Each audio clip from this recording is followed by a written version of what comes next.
Hörmətli izləyicilər, kanala abunə olub like etməyi unutmayın. Günün xəbərləri təqdim edir. İqlim dəyişikliyi bəşəriyyəti yanğınlar, daşqınlar, ərzaq qıtlığı və sosial-iqtisadi böhranlarla müşayiət olunan ağır gələcəyə aparır. Alimlər xəbərdarlıq edirlər ki, bu proseslərdən xilas olan insanlar da yoxsulluq və iqtisadi çətinliklərlə üz-üzə qalacaqlar.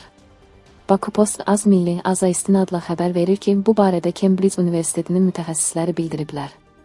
Qeyd ediblər ki, əsrin sonuna qədər orta statistik insan 24% daha az gəlirə sahib olacaq.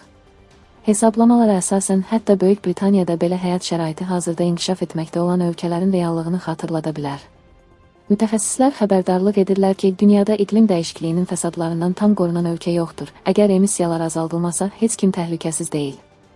London Gigiyena və Tropik Tibb Məktəbinin proqnozuna görə isə 21-ci əsrin sonuna qədər Avropada 2,3 milyon insan ekstremal istilərin qurbanı ola bilər.